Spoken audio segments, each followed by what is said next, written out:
Hola, yo soy Juan Sebastián Aragón y bienvenidos a un nuevo episodio de Filosóficamente Liberal. Hoy me encuentro con una persona con la que tuve el placer de compartir aulas brevemente hace algunos añitos y es Adriana Villegas Botero. Adriana, bienvenida a Filosóficamente Liberal. Buenas tardes, buenos días, buenas noches, no sabemos a qué horas nos oyen. Es verdad. Muchas gracias por esta invitación. Muy bien, Adriana. Bueno, cuéntanos un poco acerca de tu formación profesional y de tus áreas de interés, cómo te defines a ti misma. ¿Cómo me defino a mí misma? Un amigo mío dice que es muy importante, y yo nunca había pensado que eso era muy importante hasta que se lo oí decir, que es muy importante la bio que uno pone en las redes sociales, y que porque la gente lo piensa. Entonces yo en mis redes sociales pongo que yo leo y tecleo. Bueno, Eh, eso ya te pone por encima del promedio. Leo y tecleo, eso es como lo que hago. Yo, pues yo soy de Manizales, hice acá el colegio, en un colegio de señoritas, que era lo que se usaba en esa época y afortunadamente ya no se usa. Eh, Estudié comunicación social y periodismo en Bogotá, en La Sabana, ahí fue donde te conocí. Después me devolví para Manizales, estudié Derecho de noche, una experiencia maravillosa eso de uno poder estudiar de noche. Y bueno, después he hecho otras cosas, una maestría en estudios políticos en la Javeriana. Ahora estoy haciendo un doctorado en la Tecnológica de Pereira y un doctorado en literatura. Y pues he trabajado, yo empecé a hacer prácticas en El Espectador, ahí me quedé, luego pasé a otros medios de comunicación y trabajé mucho tiempo también en el sector público. Y desde hace 6 años me devolví a Manizales y actualmente trabajo en la Universidad de Manizales. Tienes ahí disciplinas en comunicación social, derecho, política y literatura. Esa combinación, ¿cómo la quieres utilizar? Esa combinación ha ido variando. Yo, pues yo cuando me gradué de comunicación social o cuando entré a estudiar comunicación social era como muy periodista y buena parte de mi ejercicio profesional ha sido muy periodístico y estudié derecho por razones periodísticas. Me parecía que derecho era una carrera que tenía que ver con todo, con todas las noticias que ocurrían en este país y que era muy importante tener como nociones jurídicas. Eh, y por la ruta del derecho me fui acercando como al interés por estudiar, pues para hacer una maestría en estudios políticos o en otras partes se llama ciencia política, pues como en este interés de entender, a mí me gusta mucho eso de un son politicón que hablaba Aristóteles. Yo creo que yo soy un son súper politicón, pero no hago política partidista, pues, de lanzarme, ni mucho menos, pero sí me interesa mucho, mucho, como todas las conversaciones de los temas de paz, de corrupción, pues, de todo lo que atañe a nuestra sociedad, las brechas, en fin. Y en el camino se fue apareciendo la literatura como, primero como lectora cada vez más interesada como en entender mmm, pues cómo se hacen los libros, cómo se hacen los cuentos, cómo se cuentan las historias, disfrutaba mucho eso. Y eso llega un momento en el que uno dice, este cuento yo lo podría haber escrito y eso es súper pretencioso porque uno como que piensa, no, como, o sea, como que lo piensa y como que al minuto piensa, no, pero ¿cómo va a decir eso? Qué atrevida. Y de pronto en algún momento empecé a interesarme en escribir, en la creación literaria y bueno, y ahora hago un doctorado en literatura porque eso me produce un infinito placer y porque Pero creo, además has publicado también. sí, pero además porque creo que la literatura y entre más me acerco, más digamos, más como que entiendo la literatura, las artes en general, pero pues no hubo talento para la pintura o para otras artes, entonces pues lo que más se me acerca es la escritura y creo que las artes son el espacio para el ejercicio más radical de la libertad. Uno es absolutamente libre, o lo más cerca que puede estar a sentirse libre cuando está creando. Y eso me parece que para el desarrollo humano es muy potente, porque le permite a uno como medirse hasta qué límites o hasta qué bordes puede llegar. Entonces, pues me gusta mucho leer literatura, pero además leer sobre literatura y coquetear con esto de la creación literaria. Jorge Alitriana dice una cosa que lo dice del teatro, pero yo creo que se puede extender a todas las artes y dice que lo voy a utilizar con las artes, que las artes son una mentira que nos ayuda a acercarnos a la verdad. Mm, Tú ahorita al principio decías algo que me pareció muy interesante y es como esto se usaba y afortunadamente ya no se usa, ¿cierto? Entonces era algo que era parte de nuestra cultura, pero por alguna razón que vamos a tratar de desmenuzar en esta conversación, ya no es bien visto, o por lo menos no es bien visto por alguna parte de la población. Y tú estuviste hace poco digamos que en primera plana de los medios de comunicación y en las emisoras de radio, porque tú encontraste muy cerca de ti algo que se usaba y que tú, con unos argumentos que quiero que compartas con nosotros, consideras que ya no se debe usar y decidiste actuar al respecto. ¿Qué sucedió? Estamos hablando de una columna. Yo soy columnista en La Patria.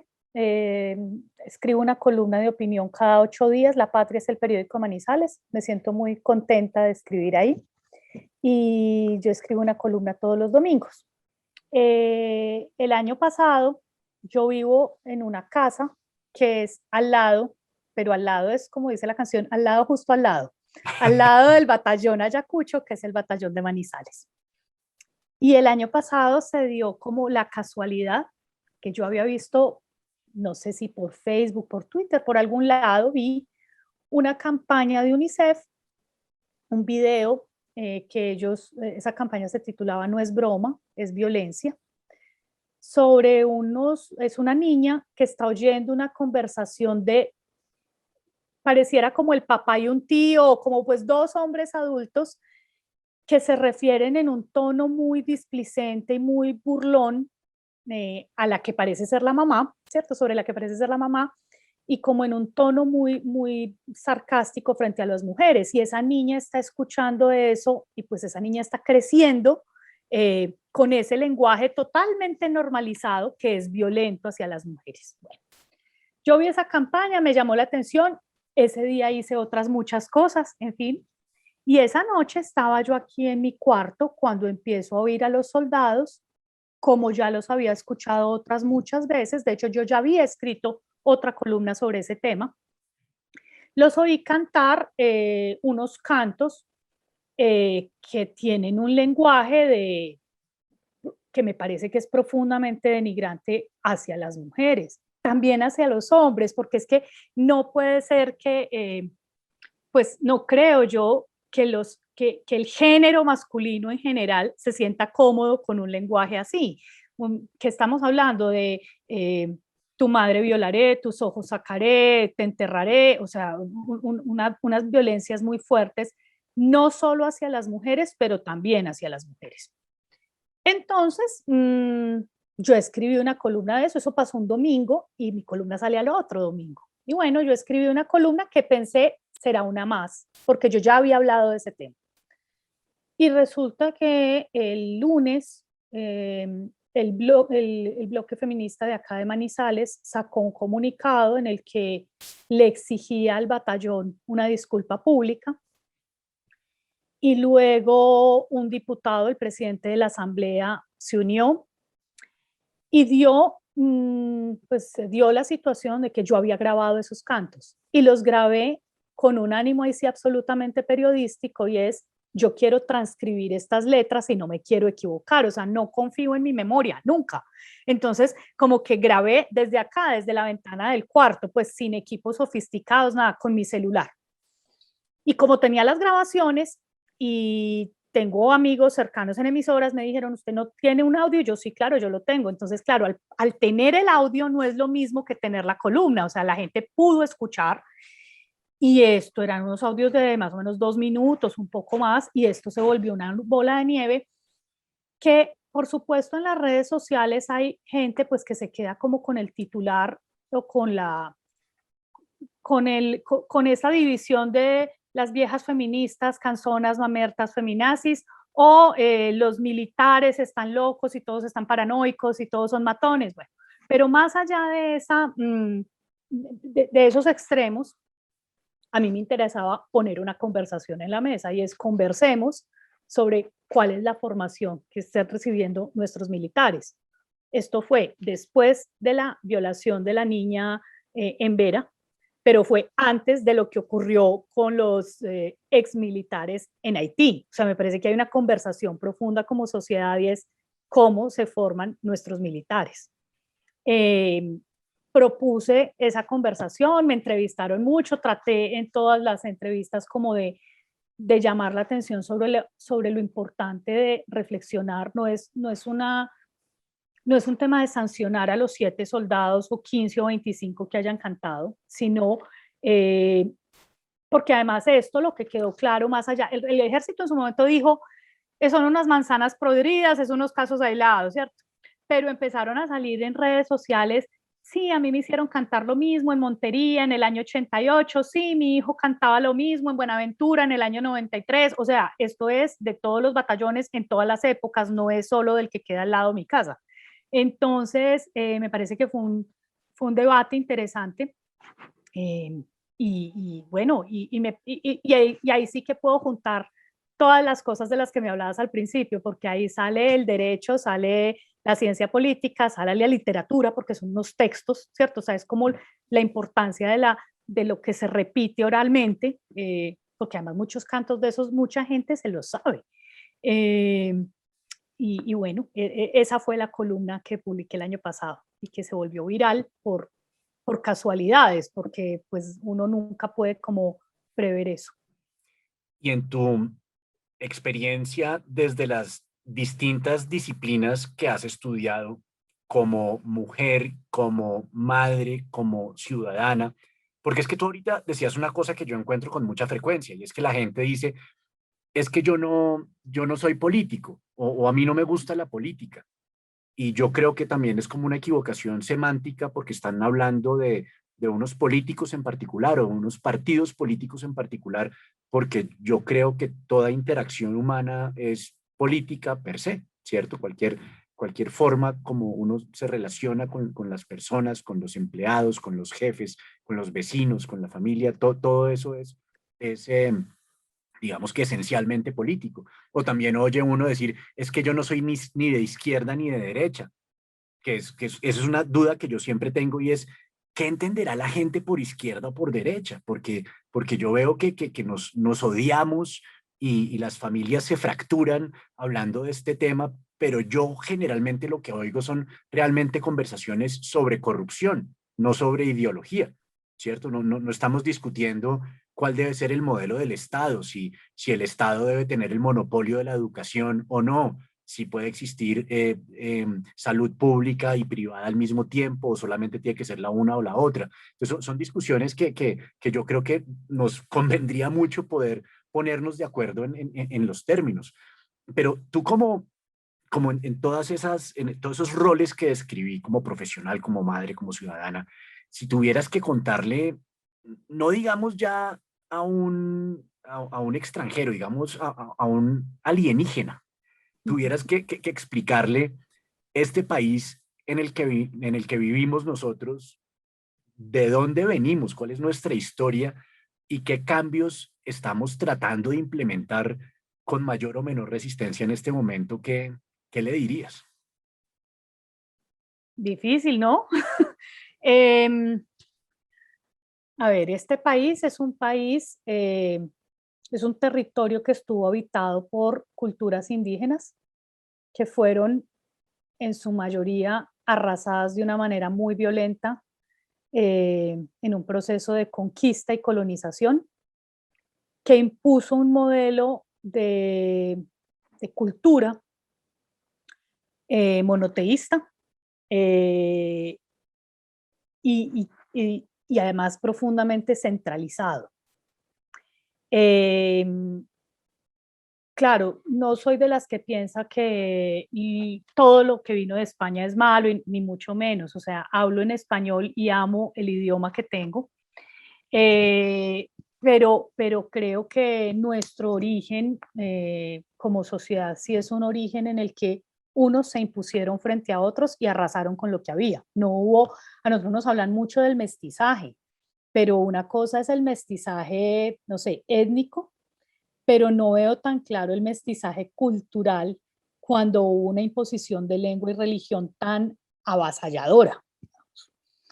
Eh, y me llama mucho la atención que aquí hablamos de la violencia y nos situamos en la violencia de los años 50, pero cuando uno estudia el siglo XIX, que fue pues como esta, wow, por fin ya se fueron los españoles, pues el siglo XIX fue una matazón constante de guerras civiles, una tras otra, tras otra, tras otra, y entonces ganaban los de un bando y entonces una constitución, y a los 10 años los de la otra y entonces otra constitución, hasta que llegaron los más godos de los godos y sacan la constitución del 86, que dura más de 100 años porque se la inventan de una manera que era imposible de modificar. O sea, la misma constitución previó que eso era inmodificable.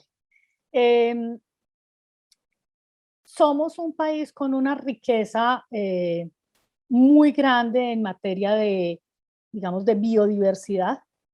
Y esa es nuestra riqueza, pero también es nuestra tragedia, porque ha sido un país pues con unos intereses muy fuertes de extranjeros por llevarse nuestro oro o nuestro petróleo o nuestras matas de coca. O sea, esto es un país donde la coca y la marihuana se producen más fácil que otro lado. ¿Qué hacemos? Y pues como es ilegal, entonces es un problema. El día que sea legal, pues ya no tendremos forma de hacernos ricos con eso, porque desperdiciamos esa oportunidad pues por la godarria que hay aquí tan tremenda. Eh, Hoy lo veo como un país que tiene una normalización de las violencias muy fuerte, lo que en otros países resulta escandaloso. Aquí es del día a día, pero lo grave no es que sea del día a día, sino que se nos volvió normal, o sea, eh, no sé, no nos escandalizamos, no nos indignamos, no nos conmovemos con el dolor ajeno, con la muerte ajena, en fin. Eh, y veo además que es un país profundamente centralista, en el que las decisiones grandes, medianas y chiquitas se toman desde Bogotá y en el que los medios de comunicación, infortunadamente aquí, no existen los medios nacionales, no existen los medios de comunicación nacionales, existen medios de comunicación desde Bogotá que en unos contados casos con los dedos de una mano tienen unos cuantos corresponsales fuera de Bogotá a los que les abren paso de unos minutos cuando hay una tragedia o cuando hay algo muy folclórico, muy pintoresco para mostrar, que, no sé, la Virgen se apareció en una humedad de una pared, y entonces ese es el país que se presenta hacia afuera como lo pintoresco o lo muy trágico.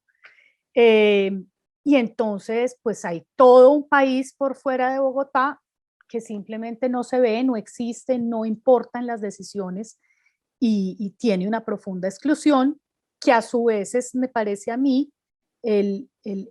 la llama que enciende nuevas violencias, porque toda exclusión que no se logra resolver de una manera pacífica, pues genera nuevas violencias.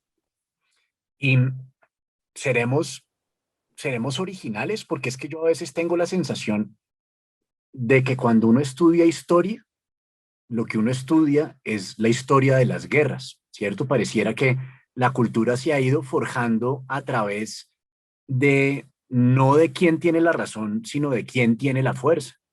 Y leía en un libro maravilloso de Irene Vallejo que se llama El infinito en un junco, leía una cosa que pues yo no había atado, no había conectado esos puntos, y dice, los romanos han sido como el único imperio que avasallaron a todas las culturas que tuvieron a su alcance, pero particularmente con la cultura griega, como que reconocieron el valor que tenía esa cultura y la convirtieron como en su modelo, ¿no? Adoptaron su filosofía, adoptaron su politeísmo y crearon dioses romanos equivalentes a los griegos y mantuvieron estructuras de gobierno, etcétera. Entonces, digamos que fue como un caso donde esa cultura opresora no terminó con esa cultura avasallada, sino que la cogió, pero eso es una excepción a la regla.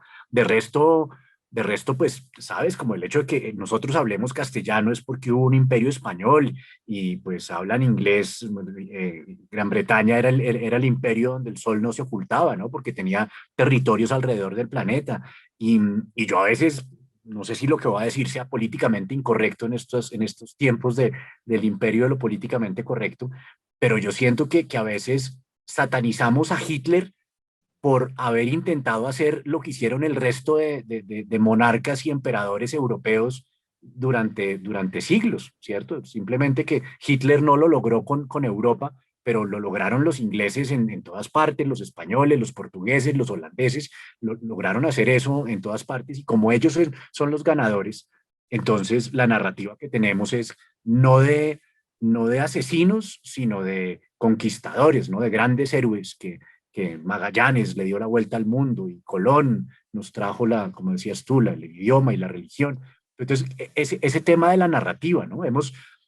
Como lo dice muy bien Harari, esas narrativas nos han servido a los Homo sapiens desde hace decenas de miles de años para poder construir esto que llamamos cultura, pero hasta el momento lo hemos hecho es como a las patadas. A mí a veces me sorprende que nos haya tomado todos estos miles de años para venir ahora a finales del siglo XX, de lo que nosotros denominamos el siglo XX de la era común, que vengamos a preguntarnos si es que las mujeres tienen los mismos derechos, o los negros, o la naturaleza. Son reflexiones que llegan ya como al borde de nuestra propia extinción y digo que culturalmente, a nivel de narrativas, de la palabra, que nos habrá tomado tanto tiempo para llegar a esto que hoy en día nos parece como tan obvio y tan justo. Tú decías al comienzo que, pues, que la historia parece la historia de las guerras y pues hay una frase por ahí que es que la historia es lo que cuentan los vencedores, es el relato de los vencedores.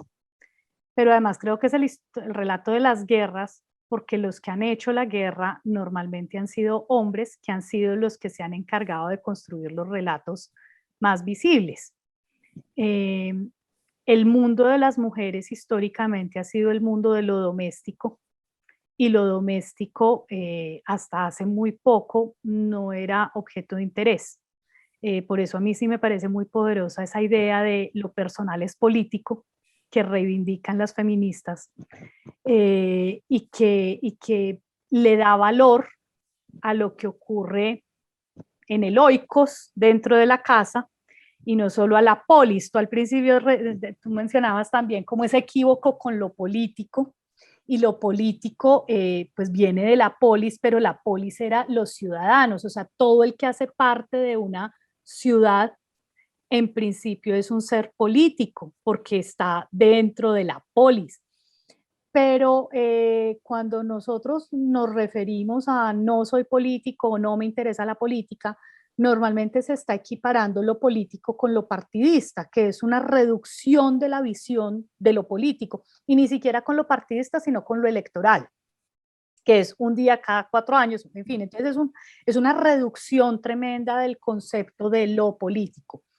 Y pues frente a la construcción de la historia política, entonces mira cómo se van reduciendo las posibilidades de lenguaje y las posibilidades de narrativa, porque una cosa es entender si lo personal es político y si desde lo personal de mi oikos, de mi casa, de lo que me pasa a mí con mi hija, yo puedo construir una visión de mundo que pueda tener interés político. Eso me abre unas fronteras distintas a las de la narrativa de la guerra, ¿sí? A las de la narrativa de lo bélico, como lo único que explica la construcción. Básicamente la historia que a uno le enseñaban en el colegio era la historia de las batallas, que es una visión absolutamente militarista de la sociedad. Pero pues más allá de eso, creo que en el caso, yo ahora estoy haciendo mi investigación de doctorado, es sobre las huellas que dejaron mujeres escritoras de Caldas en la primera mitad del siglo XX en los periódicos regionales, La Patria, La Voz de Caldas, en fin. Y lo que he encontrado es que si bien muchas mujeres no llegaron al formato de libro, y como no llegaron al formato de libro, pues nadie sabe ni siquiera que existen y no están en los libros de historia de la literatura, sí publicaron mucho en los periódicos y sí hay mucha obra de ellas que se podría compilar desde los archivos de periódicos. Yo lo estoy haciendo con el caso de Caldas, pero estoy segura que si me voy a Santander o a Nariño o a cualquier parte del país pasa exactamente lo mismo. ¿Por qué publicaban en periódicos? Pues porque las mujeres tenían que dedicarse al hogar y entonces no estaba como tan bien visto, salvo casos muy excepcionales, pues que se dedicaran a la literatura, eso era algo de los señores, pero siempre se han expresado. O sea, lo que me parece sorprendente al encontrar tantas obras enterradas en archivos de periódicos es que las mujeres siempre nos hemos expresado, siempre hemos escrito, tal vez no hemos contado con la posibilidad de una circulación del contenido que permita una visibilidad y un público equiparable al de los hombres. Pero ahí están las historias escritas y están las historias que se pueden recuperar y están una cantidad de escritoras de las que casi nadie sabe pues nada, o sea, ni la foto, que uno las busca en Google, se supone que Google todo lo sabe, pues uno busca en Google estos nombres y no aparece nada, ni siquiera una referencia, pero ahí están, y eso me parece que llama la atención es sobre cuáles son las, desde dónde se construye la historia. A mí me gusta mucho ese concepto de Octavio Paz que llama la atención sobre la historia no ha pasado, o sea, la historia es el presente, porque desde el presente es que seguimos reconstruyendo el relato del pasado, el cómo entendemos el pasado, y eso nos sirve para entender el presente y proyectar el futuro. Entonces, la historia no es una cosa sepultada, quieta, enterrada, sobre la que estamos de acuerdo, sino un territorio vivo y en construcción a partir del rastreo documental, de la búsqueda con ojos de lo que uno quiera encontrar. En mi caso, yo he querido encontrar qué decían las mujeres de mi ciudad y de mi departamento hace un siglo en materia literaria, y en esas estoy, y me parece que hay mucho para explorar ahí. Y eso te quiero preguntar, en esa investigación, si pudiéramos hacer un ejercicio mental y nos pudiéramos sentar una noche con esas mujeres, ¿tú qué les dirías en dos sentidos? Primero, en qué te sorprendió de la cosmovisión de ellas, cómo veían el mundo en ese momento. Y segundo, ¿qué les dirías de cómo ha cambiado el entorno, específicamente el colombiano, pero pues también a nivel global, cómo ha cambiado la situación para las mujeres? A ver, cuando hablo de mujeres escritoras en los periódicos, pues o que dejaron huella en los periódicos de Caldas, estoy hablando más o menos 1920, 1930, esa es la época pues del trabajo. Estamos hablando no solo de mujeres de acá de Caldas, sino que publicaban acá, pero de todo el país. Ángela Villa de Toro, Aceles Londoño, Belisa Botero, Blanca Isaza de Jaramillo Mesa, Chila Molina Salazar, Econelli, Luz Estela, Lidia Bolena, bueno, hay una cantidad, María Cano, y ahí pues hay mucha diversidad. Obviamente hay unas mujeres que tienen una visión muy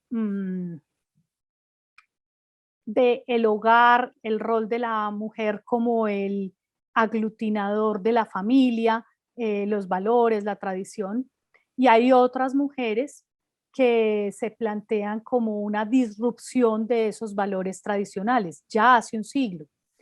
Eh,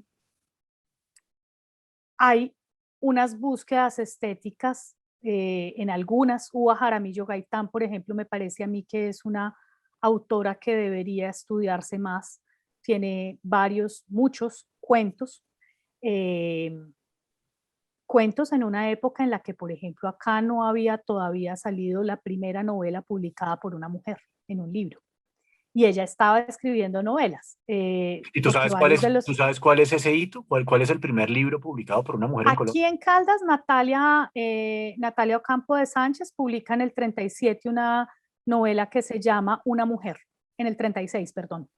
36, Ese es, poco más de 20 años antes de obtener el derecho al voto.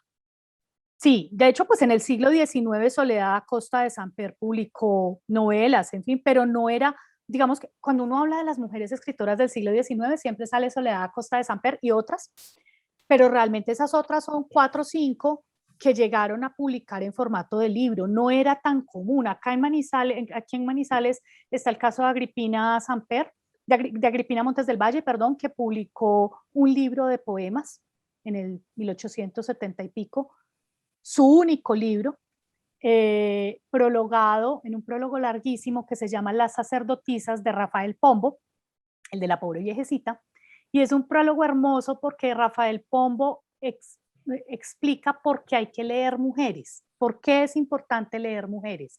Y él dice que él se encuentra muy frecuentemente con que sus contemporáneos ven un poema. Recordemos pues que Rafael Pombo era poeta, o sea, lo conocemos por sus La pobre Poesías viejecita, Rin Rin infantiles, sí. Renacuajo, pero él era un poeta de hondo calado, y entonces él dice que se encontraba con colegas que cuando veían un poema y ven que es una firma de una mujer, dice, poemas de mujeres los doy por leídos.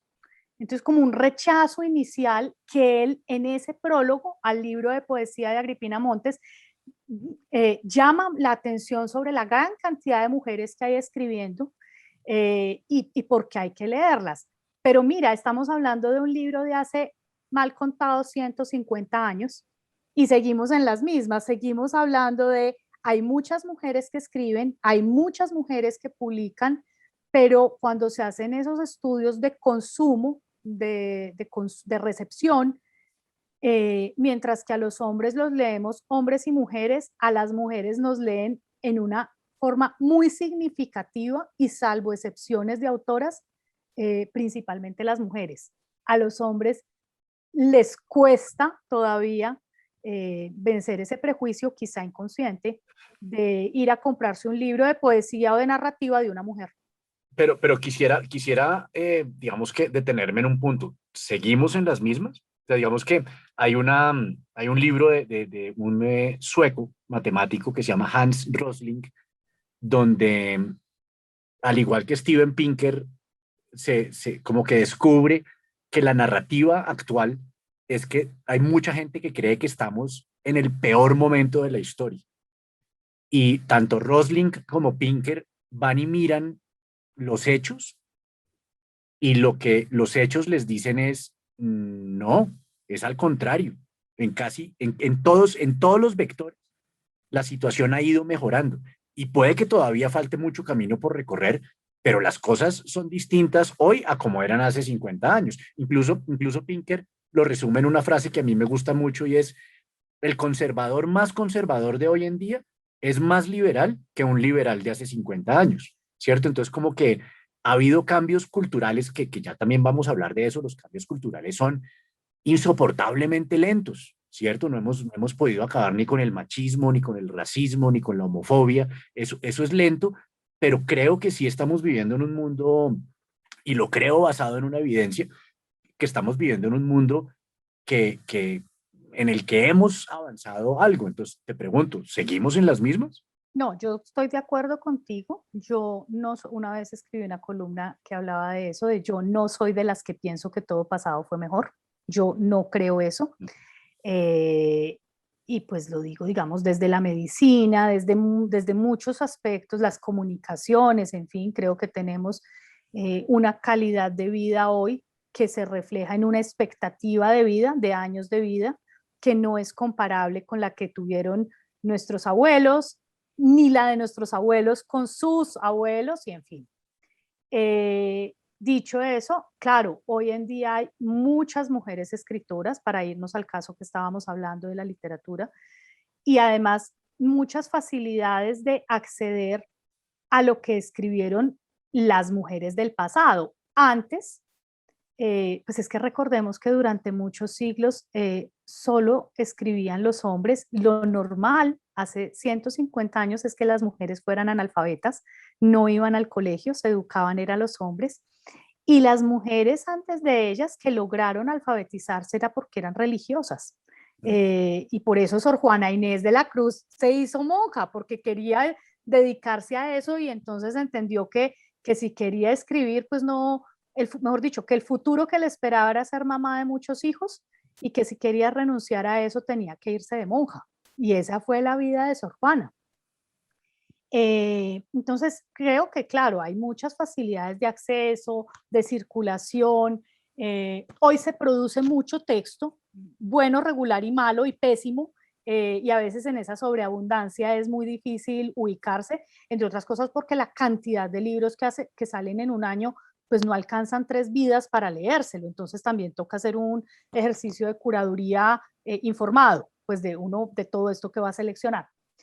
Pero lo que sí creo es que aunque hemos evolucionado como sociedad en muchos aspectos y como, repito, sí creo que hemos mejorado, eh, a mí sí me parece indudable que en nuestra sociedad, para no ir muy lejos, para no hablar en genérico, sigue habiendo muchísimos prejuicios y muchísimas barreras eh, para las mujeres en distintos campos. Me imagino que en la veterinaria no conozco el sector o en la arquitectura, pero en las artes, por supuesto que sí.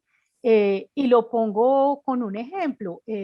Una vez en la feria del libro dialogaba con Pilar Quintana y ya era como la segunda o tercera vez que nos habían invitado a hablar juntas y decíamos, este es el espacio con el que se da por chuleada la cuota de género y entonces no ustedes dos hablen sobre la literatura de las mujeres, pero nunca he visto que a un señor con otro señor escritor les pongan como tema la literatura de los hombres en el siglo XXI en Colombia. No, ellos hablan es de la novela o de la ciencia ficción o de, ¿sí?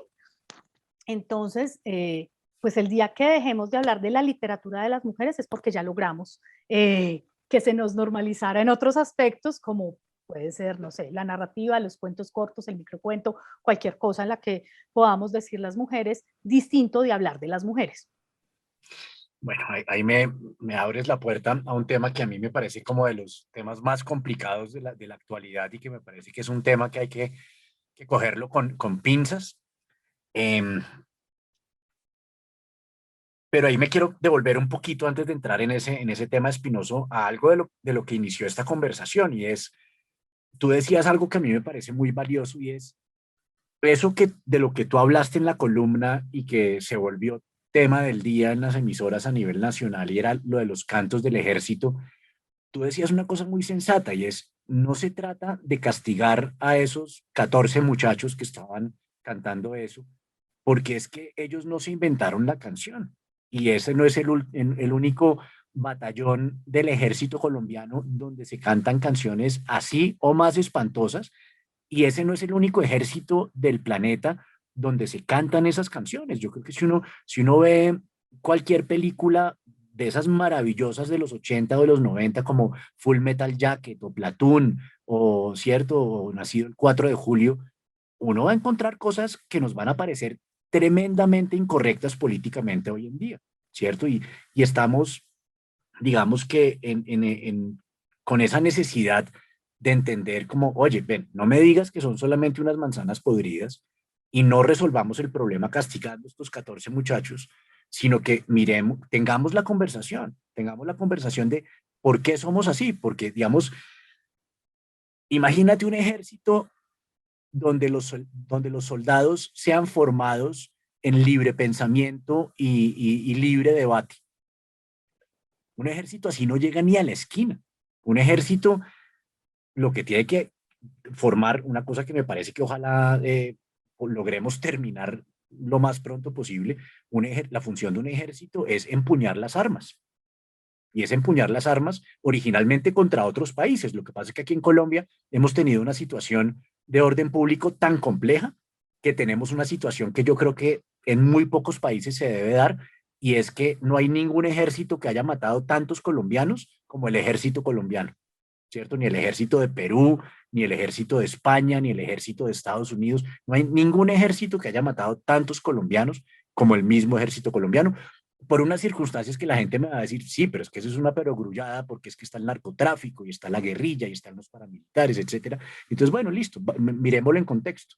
Pero pues el ejército está hecho para eso y viene de una estructura, de una sociedad que es machista, donde tú decías desde hace muchos años, no leo la literatura femenina porque no vale la pena, y eso es un fenómeno que, que es mundial, ¿cierto? De todo lo que nosotros llamamos toda esta cultura occidental, toda la cultura ha sido tremendamente machista y eso es lo que queremos cambiar. Y han pasado cosas muy interesantes, ¿cierto? Ha habido todo un cambio cultural en el último siglo y medio para las mujeres, para la comunidad gay, para los migrantes, etcétera. Incluso por primera vez en la historia estamos cruzando el umbral donde nosotros estamos cobijando a animales no humanos con el concepto de derechos. Estamos otorgando derechos no solamente a los animales, a los cuerpos de agua. Estamos hablando de los derechos de los cuerpos de agua, que es una ficción nuestra. Entonces, es un mundo donde estamos cambiando lentamente. Mm, ¿Cómo ponemos esa conversación para poder evitar la confrontación, evitar ese sentimiento de ataque personal que nos caracteriza a los colombianos cada vez que alguien nos dice algo constructivamente? Una crítica constructiva se convierte en un ataque personal. ¿Cómo podemos plantear esa conversación para salir de este meollo, donde podamos construir una narrativa que nos cobije a todos, donde el de este lado quiera construir un país que represente bienestar para el de allá, para mi contradictor? O sea, que uno puede decir, a mi contradictor le deseo el mismo bienestar que le deseo a mis propios hijos. Eso es esa es la comunidad en la que yo quiero vivir. ¿Cómo podemos plantear esa conversación? A ver, yo me devuelvo un poquito porque me parece muy interesante la conversación que tú planteas sobre el ejército. A mí me parece que una de las conversaciones gruesas, grandes, densas que nos debemos como nación es ¿qué es un ejército? ¿Para qué sirve un ejército? Tú decías, el ejército es el que empuña las armas. Y hace poco veíamos a una candidata presidencial, senadora, diciendo es que el ejército es una fuerza letal que entra a arrasar. No, el ejército es una institución del Estado que se rige por las normas del Estado, o sea, hace parte del Estado de Derecho, que tiene como función proteger a los asociados, a la polis, a los que estamos en el Estado, protegernos, bien sea de fuerzas armadas extranjeras, entonces la defensa nacional, o defendernos de lo que se conoce como el enemigo interno o los enemigos internos. Colombia no ha tenido, pues, digamos, hablemos, no sé, la guerra contra el Perú en el 32 o cuando participó aquí un grupito en la guerra de Corea, que los mandó Laureano Gómez para apagar incendios internos, pero en general Colombia no ha tenido guerras pues con sus vecinos. Luego el ejército históricamente se ha justificado es con la teoría del enemigo interno, ¿cierto? El enemigo está adentro. Pero digamos que todos los países, excepto Costa Rica, que yo sepa, todos Sí, los países tienen ejército. sí, sí, pero el tamaño del ejército colombiano es enorme en comparación con países, digamos, de un tamaño similar, bien sea en población o en territorio. Y sobre todo es un país con un ejército enorme para el tamaño de nuestras finanzas. Es decir, nosotros tenemos un presupuesto que cuando no es el ministerio que más recursos recibe, es porque es el segundo, por encima de salud, por encima de cultura, por encima de ciencia, de medio ambiente, está el presupuesto del ejército. Con un aditamento, y es que cuando un periodista, aquí se me sale, aquí deja de hablar la politóloga y entra la periodista, y es cuando un periodista va a preguntar al Ministerio de Cultura cómo se gastaron la plata, pues le tienen que mostrar, o al Ministerio de Ciencia cómo se gastaron la plata, le tienen que mostrar. Pero si usted va al Ministerio de Defensa a preguntar cómo se le gastaron la plata, resulta que esto es parte de la seguridad nacional, estos son gastos reservados. En general, el ejército tiene una opacidad muy grande, es muy opaco en el acceso a la información. Entonces, Pero dirías que eso es una característica exclusivamente del ejército colombiano o eso es una característica de los ejércitos en el mundo. es una característica particularmente grave en el ejército colombiano que es tan grande dentro de nuestro aparataje estatal. O Okay. sea, si nosotros tuviéramos un ejército más cercano a sus justas proporciones, más limitado en tamaño, pues no tendría tanto peso en el presupuesto y en la... Es que mira, te hablo de como periodista. La red pública de medios más grande que hay en Colombia es la red de emisoras del ejército. O No sea, sabía. hay muchos, eso lo ha dicho la FLIP varias veces. Aquí son 1.102, 1.103 municipios los que tiene Colombia. De esos, 600 y pico, o sea, más de la mitad, no tienen medios de comunicación. ¿Sí? O sea, hay silencio, en silencio informativo, municipios de los que no sabemos lo que, hemos dicho, se enteran más fácil que perdió Trump las elecciones que de lo que está ocurriendo en el Consejo Municipal, porque no hay un medio de comunicación ahí que se los cuente. Y en muchos municipios el único medio que hay es la emisora del ejército. Entonces, realmente en nuestro esquema estatal, en nuestro aparataje estatal, el poder del ejército en particular, pero de las fuerzas militares en general, es muy grande, muy grande. En presupuesto, en cobertura, en que es a veces el único estado que hay. Y cuando hablamos que es que son unos hombres armados que llegan con su fuerza letal a arrasar, pues esa es una visión chiquitica del ejército, porque los ejércitos, por ejemplo, también apoyan en emergencias, construyen puentes, construyen carreteras, en otros países funciona así, pero nosotros hemos enfocado nuestro ejército a una lucha contra las FARC, y como ya no hay FARC, entonces a una lucha contra lo que sea, el enemigo interno que sea, y a una lucha contra las drogas. O sea, la guerra contra las drogas es lo que justifica el Plan Colombia y lo que justifica toda la plata extranjera que llega, en fin. Pues es ¿Y que por qué? de hecho ahí con eso del Plan Colombia, ese es el punto de inflexión, porque de hecho, al ser un enemigo interno, lo que yo tengo entendido, pero aquí si digo una barrabasada, tú me vas a poder corregir fácilmente, lo que yo tengo entendido es que este tema de bandas armadas ilegales es un problema de orden público y por lo tanto, según el ordenamiento legal que teníamos en Colombia hace 30 años, esto era un asunto de la policía, no del ejército. Y de hecho el ejército no participaba en este tipo de acciones y nuestro ejército además era un ejército chiquito, mal alimentado, mal vestido, mal entrenado, que de hecho su gran base eran los muchachos que prestan el servicio militar obligatorio, entonces cada año se perdía la formación y tocaba arrancar otra vez de ceros. Y lo que yo tengo entendido es que en el gobierno de Pastrana se hace una reforma estructural donde se digamos, moderniza el ejército y se consiguen estos enormes recursos internacionales, que de hecho el Plan Colombia es digamos, un elemento de lucha contra el narcotráfico, no contra la subversión. Así es. Y yo recuerdo que al puro principio, mmm, todas las, digamos, los helicópteros y todas las armas y toda la tecnología que traía el Plan Colombia, al principio no se podían utilizar porque el gobierno los quería utilizar contra la guerrilla y Estados Unidos decía, no, eso es intervención en asuntos internos, en eso no puedo, y que parte de la tarea del gobierno de Pastrana fue hacer este lobby internacional para demostrar que los guerrilleros eran narcotraficantes para poder justificar el uso de todos estos elementos en la lucha contra algunos narcotraficantes, porque a otros narcotraficantes no se les persiguió con el mismo ahínco. Pero de todas maneras, sí estamos hablando de un país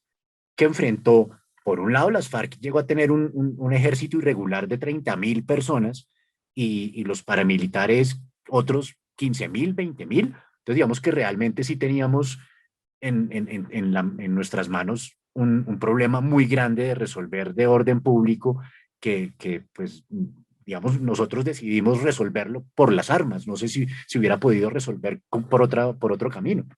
Claro, claro, pero entonces viene la gran pregunta y es, pero si ya los paramilitares se desmovilizaron, de hecho se desmovilizaron en el gobierno de Uribe, se supone, y las FARC se desmovilizaron en el 2016 y ya entregaron las armas y ya están concentradas en unos sitios,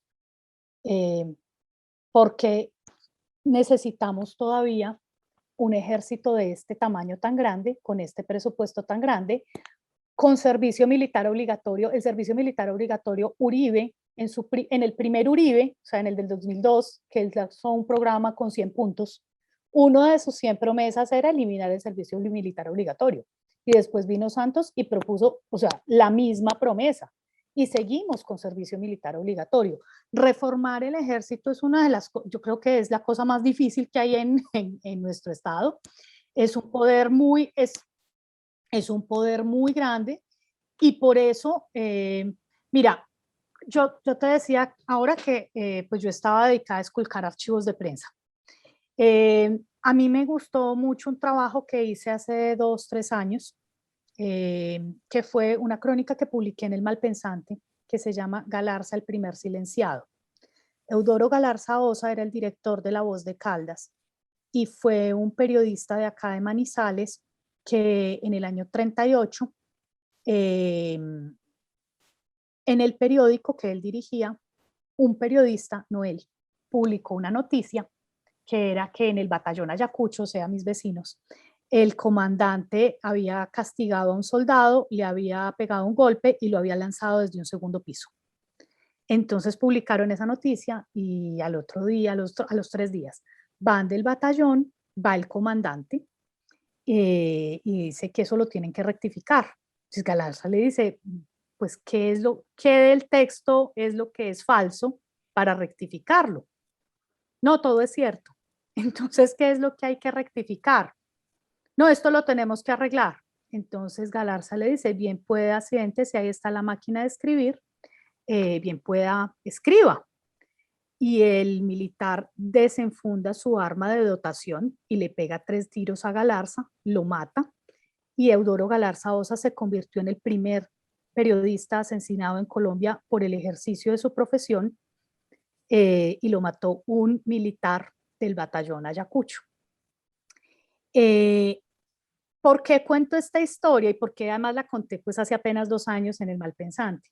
Porque ese teniente Cortés, Jesús María Cortés Poveda, se llamaba el teniente del batallón Ayacucho, que en el 38 mató a Galarza y además después lo sacaron libre. La noche antes del Bogotazo, Gaitán se fue a celebrar su triunfo como abogado porque logró que exoneraran al capitán al teniente, alegando que lo mató en defensa del honor militar. O sea, que Eso lo cuenta Juan Gabriel Vázquez en una de sus exactamente, novelas, ¿no? En La forma exactamente, de las ruinas. exactamente. Eh, que lo mató en defensa del honor militar. Yo sí veo, eso pasó en el 38, es decir, eso pasó hace más de 80 años. Y a mí me parece que eso tiene, ahí sí, como decíamos ahora, buscar en el pasado para entender el presente, me parece que tiene todo que ver con lo que pasa hoy. Y es que la defensa del honor militar nos impide hablar de temas que, a mi modo de ver, no lesionan el honor militar, sino al contrario, fortalecen a los militares, y es entender cómo desde el ejército se puede proteger a la población civil, proteger los derechos humanos y no cometer delitos como el homicidio de Galarza en el 38 o como los de los falsos positivos en los últimos, pues en el gobierno de Uribe.